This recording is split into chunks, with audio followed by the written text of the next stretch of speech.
At 3:07 a.m., while most of Europe slept, a telephone began ringing inside a German headquarters near Normandy.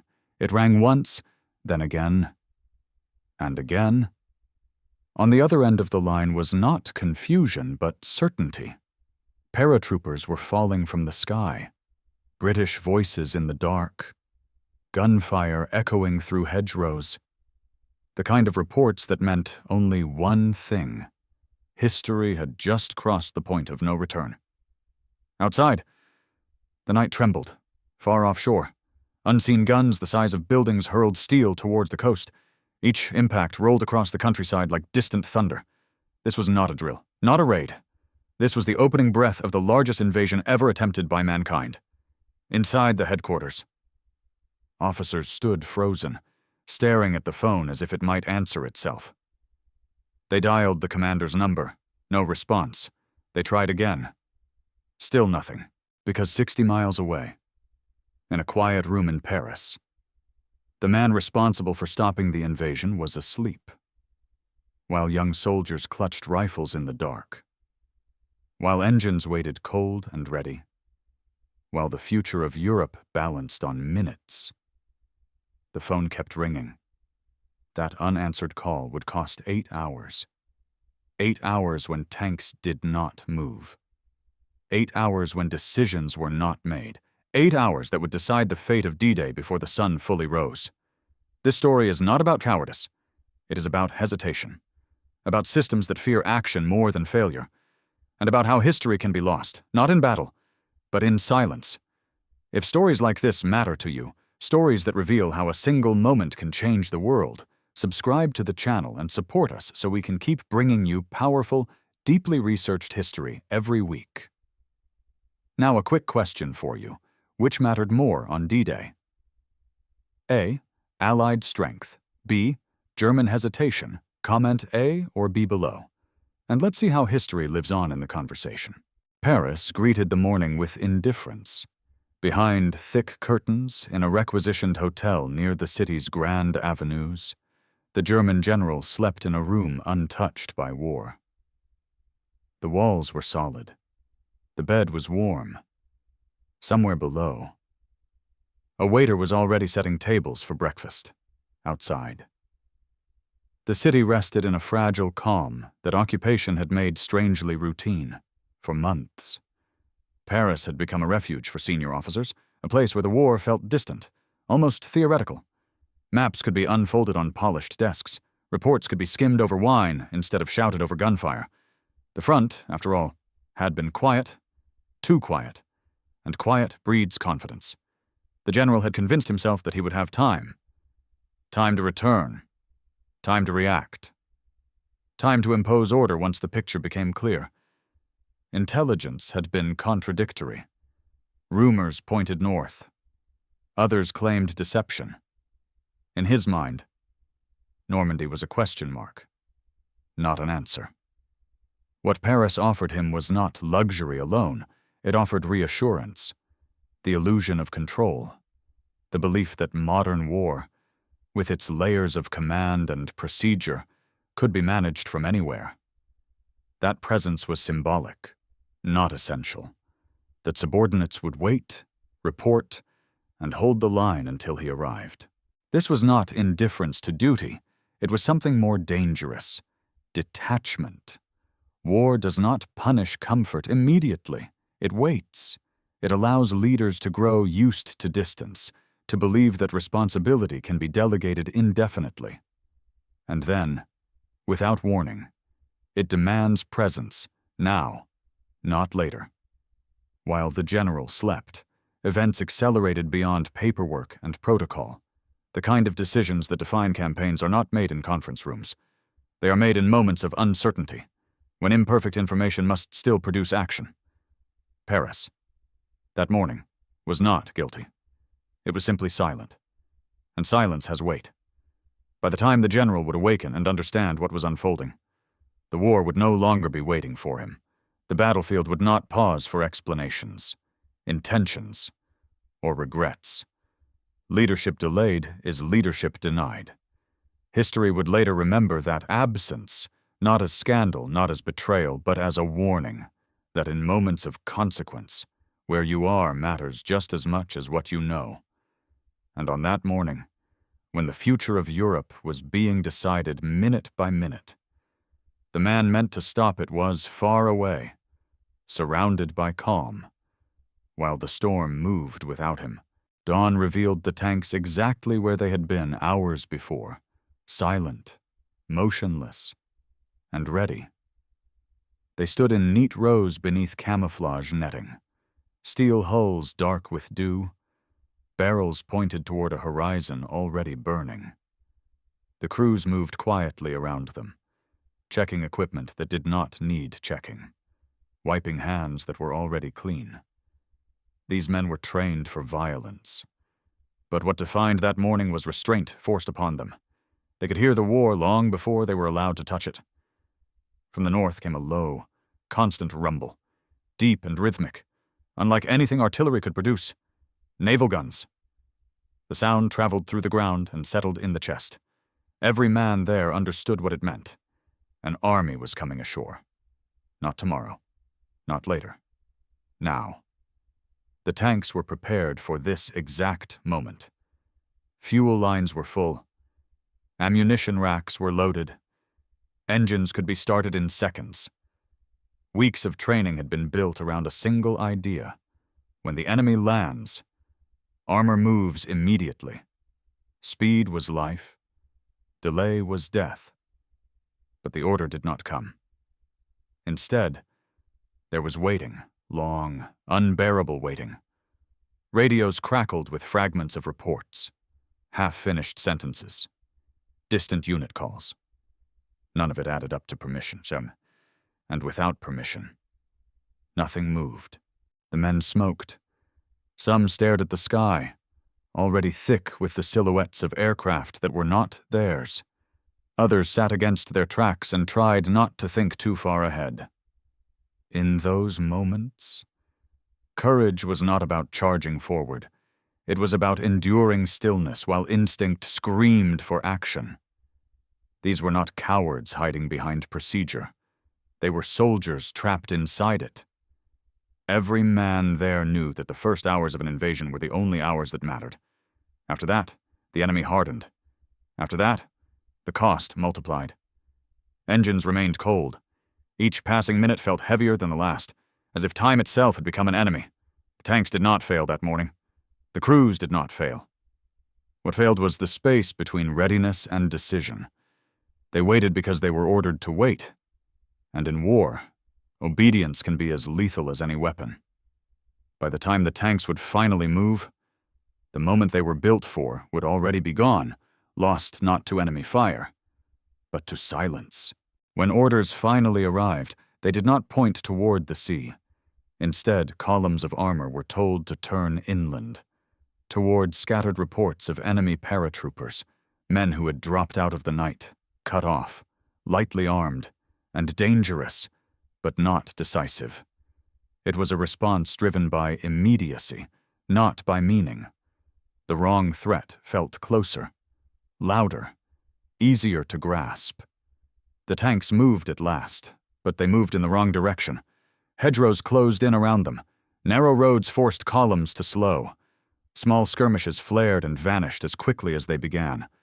Paratroopers fought hard, as they always did, but this was not where the war would be won or lost that day. Every kilometer driven inland was a kilometer not driven toward the beaches where the invasion was unfolding in full view of the horizon. This was how time was lost, not in panic, but in misalignment. The officers leading these movements were not incompetent. They were reacting to what they could see. Reports were incomplete. Communications were fractured. And without the presence of the division's commander, no one was willing to pull the entire force back and commit it where it truly mattered. So armor that should have been massed was fragmented. Power that depended on concentration was diluted across fields and villages. Each local success came at the cost of strategic failure. War punishes this kind of error mercilessly. Fighting the wrong enemy at the wrong place is often worse than not fighting at all. It creates the illusion of action while quietly draining the one resource that can never be replaced: time. As tanks fired inland, the beaches hardened, as crews engaged small. Brave groups of airborne troops, thousands of Allied soldiers were pouring ashore unopposed by armor. Supply lines formed, artillery was emplaced, anti-tank guns found their positions. None of this was visible from the hedgerows. By mid-morning, it was clear to those who could see the larger picture that the division had been committed in pieces, chasing shadows while the real battle took shape elsewhere. The wrong fight had consumed the most precious hours of the day. History would later judge this moment harshly, not because the decision was made in fear, but because it was made without perspective. In war, action without direction is just another form of paralysis, and by the time the tanks would be turned back toward the coast, the fight they were built for had already changed beyond recognition. As the morning advanced, the coast could no longer be mistaken for anything else. The beaches erupted, not in chaos, but in scale. Observers watching from inland positions struggled to describe what they were seeing. The sea itself seemed to move. Ships filled the horizon in numbers that defied comparison, stretching so far that water and steel blended into a single, unbroken line. Landing craft surged forward in waves, their ramps dropping as men poured out under fire. Smoke rose in thick columns, but it could not hide the sheer magnitude of what was unfolding. This was not an assault. It was an arrival. Artillery thundered from offshore, methodical and relentless. Each salvo reshaped the shoreline, tearing gaps through defenses that had taken years to build. Engineers rushed forward, clearing obstacles while infantry pressed inland step by step. Behind them came vehicles, guns, and supplies. An entire civilization of war assembling itself on open sand. What made this moment so decisive was not bravery alone, but momentum. The invasion did not pause. It did not hesitate. Every minute brought more men ashore, more equipment, more certainty. What began as exposed footholds hardened rapidly into something far more dangerous: permanence. From a distance, German officers understood the truth with growing clarity. This was not deception. This was not a secondary landing meant to draw forces away. This was the center of gravity, the point at which the war in the West would be decided.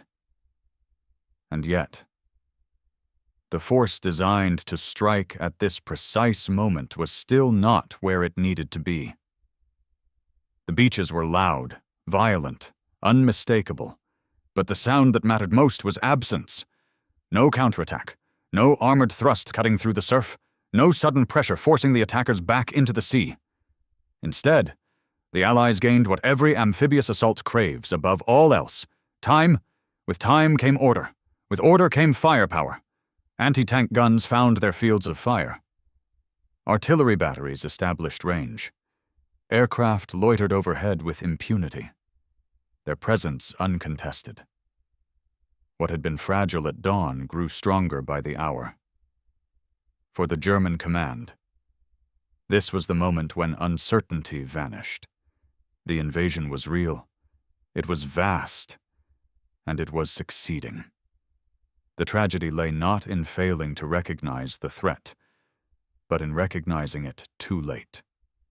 By the time the beaches erupted into undeniable reality, the conditions that allowed decisive resistance were already slipping away. History often turns not on what is seen, but on how quickly it is acted upon. That morning, the beaches spoke with absolute clarity, and no one answered in time. Inside the headquarters, the maps finally told the truth no report could soften. Red markings spread across the coastline. 5 landing zones. Multiple breakthroughs. Arrows pointing inland grew thicker with every update. The invasion was no longer a possibility. It was a fact. And for the first time that morning, Clarity cut through the confusion. There was still a plan. It was not reckless. It was not improvised. It was the plan German armor had been built around for years. Concentrate force. Move fast. Strike the beaches before the enemy could organize. Hit them while tanks were still coming off landing craft, while infantry was exposed, while supply lines were fragile and incomplete. Officers leaned over the table, tracing routes with their fingers. If the armored columns turned north now, they could reach the coast within hours. They would not need to destroy the invasion, only disrupt it. Split it. Create panic. Force the Allies to divert men and firepower away from the beaches to contain a breakthrough they had not anticipated. This was the narrow window where armor could still matter. The room was tense, but something else was present too. Belief. For the first time since dawn. There was a sense that the situation, though dire, was not yet hopeless. The plan acknowledged reality instead of resisting it. It accepted risk instead of hiding from responsibility. And yet, it stopped there. No one gave the order, not because the plan was flawed, but because the authority to approve it was absent. The division commander was still not there. Higher headquarters demanded confirmation. Confirmation demanded approval. Approval required voices that were not answering. In that silence, initiative died. This was the quiet violence of rigid systems. Everyone saw the same map. Everyone understood the same urgency. But no one was willing or permitted to take ownership of the decision. Careers, regulations, and fear of consequences weighed more heavily than the sound of the guns growing closer. War does not reward perfect plans that arrive too late. It rewards imperfect decisions made in time. As minutes passed, the plan that could have changed history began to decay. Each delay strengthened the enemy's position and weakened the logic of immediate action. What had been bold became desperate. What had been decisive became symbolic. By the time movement would finally be authorized, the plan would still exist, but the conditions that gave it power would be gone. History is full of moments where the right idea appeared at the wrong time. This was one of them, and the cost of that hesitation would echo far beyond the map table. Long after the markers were wiped away, the most decisive force that morning was not firepower, weather, or even surprise. It was silence. 8 hours passed, not empty hours, but heavy ones, filled with sounds that demanded action and received none. Phones rang and went unanswered. Messages climbed the chain of command only to stall in corridors of authority. Each level waited for the one above it. Each minute carried the unspoken hope that someone else would decide, somewhere far from the front. The system paused itself. This was not confusion anymore. It was paralysis. The silence did not mean nothing was happening. It meant everything was happening without resistance. While German headquarters waited for confirmation, the Allies moved with ruthless efficiency. Beaches that had been chaos at dawn became functioning ports by midday. Units reorganized. Commanders found their footing. Artillery zeroed in. Air cover thickened until the sky itself became a weapon. Every hour changed the equation. What made those 8 hours so devastating was that everyone understood their importance while they were happening. This was not hindsight. Officers knew the rule of amphibious warfare. The attacker is weakest at the beginning. Delay is the defender's greatest ally until it isn't. Once momentum shifts, it never fully returns. And yet, the silence continued. It came from fear of responsibility, from systems designed to prevent mistakes rather than enable action, from the belief that obedience was safer than initiative. In that culture, doing nothing felt less dangerous than doing something wrong. But war does not judge intent. It judges outcomes. The silence allowed the invasion to breathe. It allowed bridges to be secured, roads to be opened, supply lines to take shape. It allowed Allied commanders to shift from survival to expansion. What could have been contained in the morning became unstoppable by afternoon. By the time authorization began to move, the language had changed. The word counterattack no longer meant disruption. It meant sacrifice. The question was no longer how to stop the invasion, but how much blood it would take to slow it. 8 hours do not sound like much in history books. In war, they are an eternity. Those hours were not lost in battle. They were lost in waiting rooms, on hold lines, in decisions deferred to someone else, lost to a system that mistook control for strength. When the silence finally broke, it did not unleash power. It revealed how much had already slipped away. History would later record that the fate of D-Day was sealed not at the beaches, but in those 8 hours when nothing happened and everything changed. By late morning, the battlefield had acquired a new boundary, one no map could fully capture. The sky no longer belonged to Germany. At first, it was subtle. A distant engine, a flash of silver, far above the clouds. Then another, and another. Soon, the air itself felt occupied, layered with movement, noise, and threat. Allied aircraft roamed freely, circling roads, fields, and villages with an ease that spoke not of bravery, but of dominance, for the German soldiers on the ground. This was the moment the war changed its character. Every movement became a risk. Every column on a road became a target. Tanks that had survived artillery and infantry fire now faced an enemy they could barely see, let alone fight. There were no dogfights overhead, no friendly fighters contesting the air. The Luftwaffe was absent, reduced to rumor and memory. The psychological effect was immediate and crushing.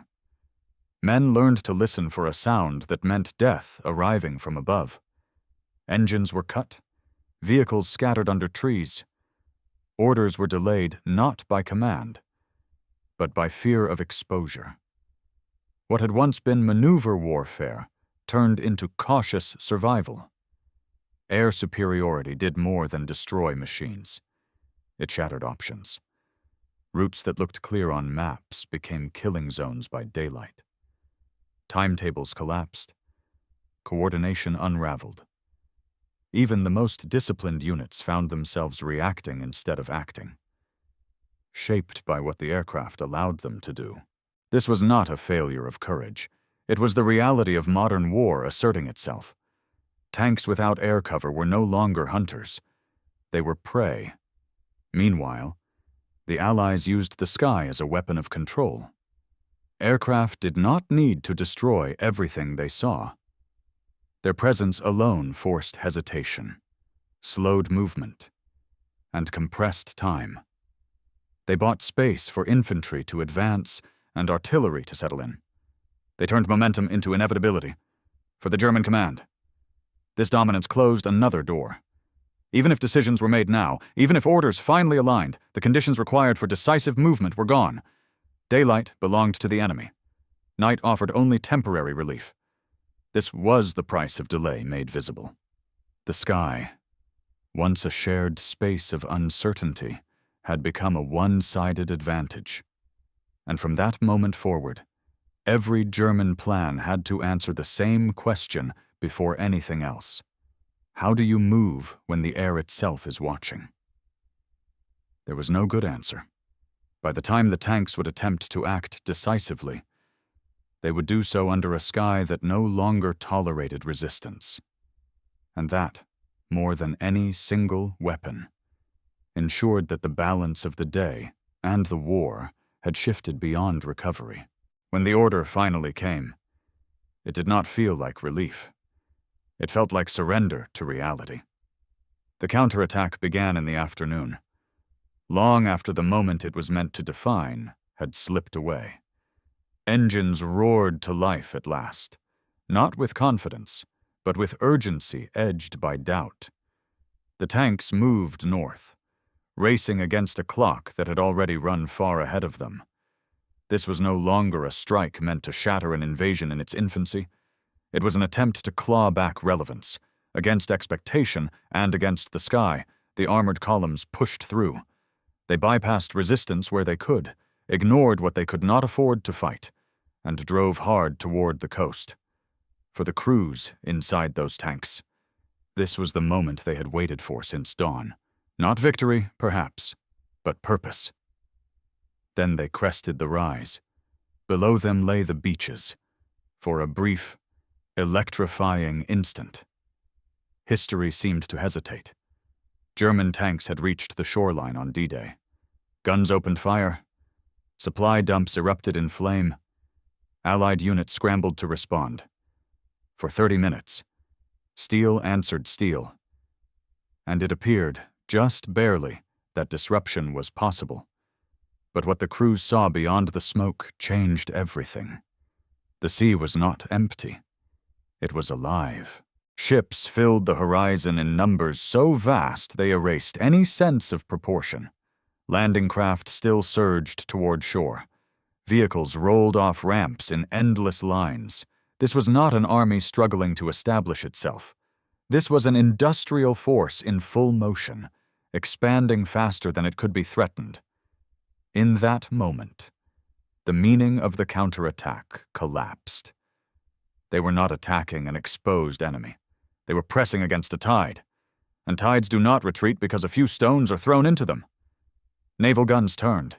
Shells fell with precision and violence that dwarfed anything the tanks could deliver. Aircraft appeared almost immediately, drawn by movement, as if by instinct. The sky closed in. The counterattack had arrived too late to shape the battle, but just in time to be punished by it. Orders crackled over radios. Urgent now. Stripped of ceremony. Hold if possible. Withdraw if necessary. Survive if you can. What followed was not a rout, but a realization. Courage had brought them this far. It could not carry them further. As the tanks pulled back from the coast, the truth settled in with brutal clarity. This was the only German armor that would reach the beaches that day, and it would not remain there. The counterattack would be remembered, not for what it achieved, but for what it revealed. That even decisive action, when delayed too long, becomes only a gesture. And gestures do not change the course of history. The order to withdraw did not come with anger or disbelief. It came quietly, spoken in short sentences over strained radio lines, as if everyone already understood what it meant. Stay any longer, and there would be nothing left to save.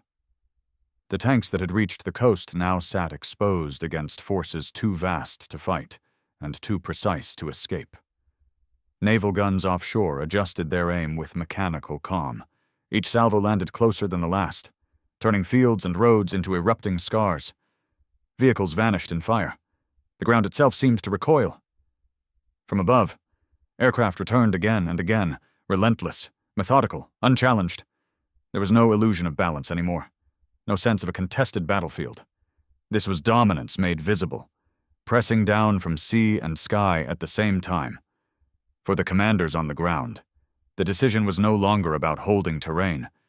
It was about preserving lives, about pulling back what remained before daylight erased them entirely. Withdrawal is often misunderstood as weakness. In reality, it is one of the hardest orders to give. It requires accepting that the moment has passed, that courage and effort are no longer enough to justify continued sacrifice. The tanks turned away from the sea. As they moved inland, they passed burning wrecks and abandoned equipment, reminders of how quickly hope had been converted into loss. Crews stayed buttoned up, focused on survival, listening for the sound that meant another attack from above. Every kilometer gained away from the coast felt both necessary and humiliating. What haunted them most was not fear, but clarity. They knew now, with certainty, that they had arrived too late, that the invasion they had been tasked to stop had already grown beyond reach. The beachheads were no longer fragile lines on sand. They were anchors, behind them. The Allies continued to build, forward, outward, uninterrupted. The withdrawal marked the end of any illusion that the day could still be salvaged. From that moment on, every German action in Normandy would be reactive, fighting not to win, but to delay, not to reverse history, but to survive it. As night approached, the battlefield settled into a grim rhythm. The storm had passed its turning point. What remained was endurance. The tanks that pulled back that evening would fight again in the days to come, but never with the same purpose.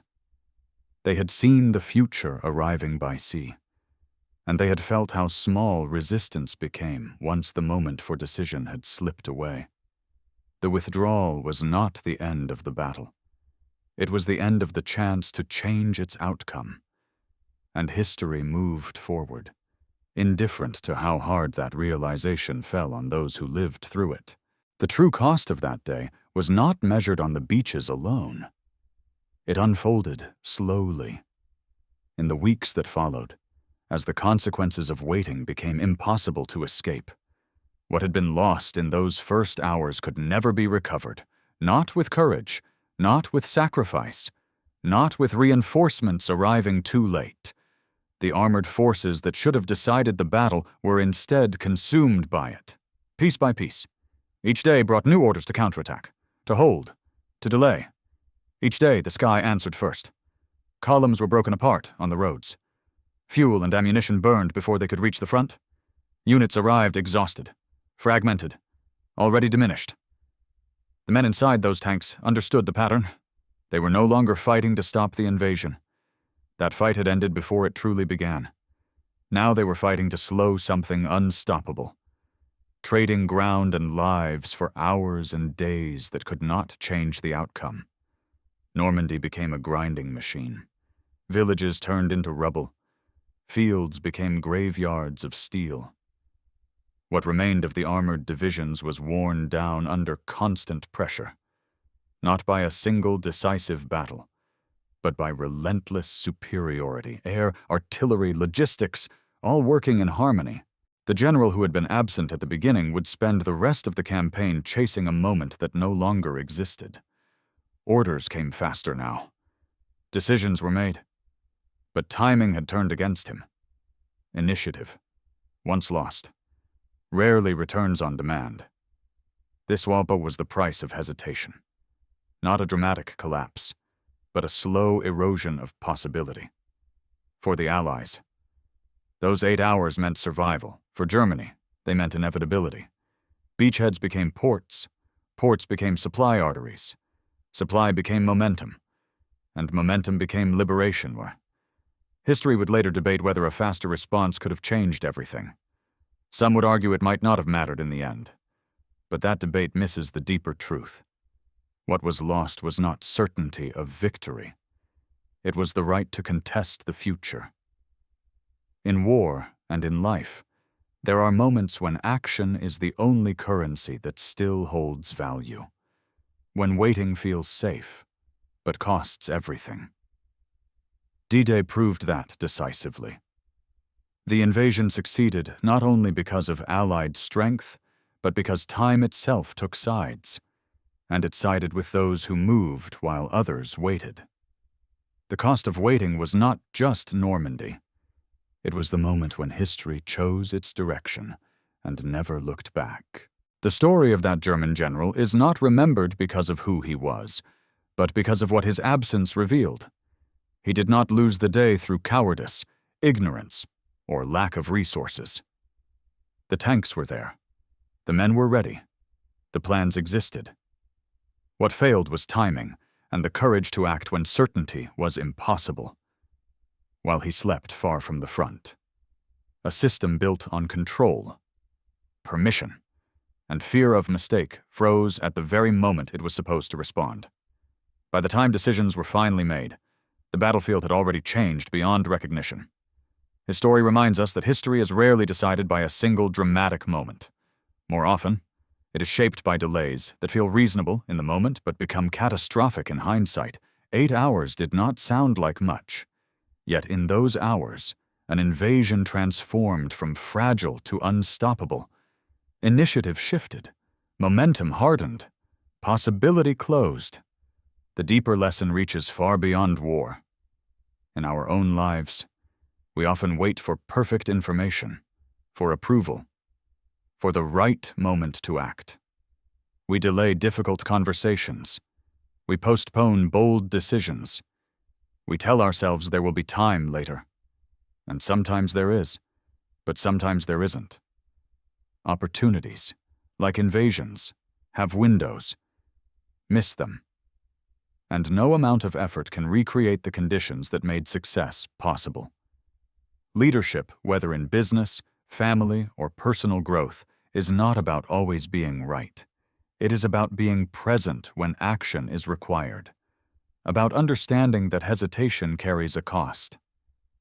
Even when it feels safe, the German general spent the rest of the campaign fighting a future that had already been decided. That is the price of waiting too long. Now a question for you. What do you believe matters more in critical moments? A. Acting quickly, even with imperfect information. Waiting until certainty is achieved. Comment A or B below. And we'd love to hear your perspective. Have you ever experienced a moment where waiting cost you an opportunity? Share your thoughts in the comments so others can learn from your experience. If stories like this resonate with you, don't forget to subscribe to the channel. Your support helps us continue creating thoughtful, powerful history that connects the past to the choices we face today.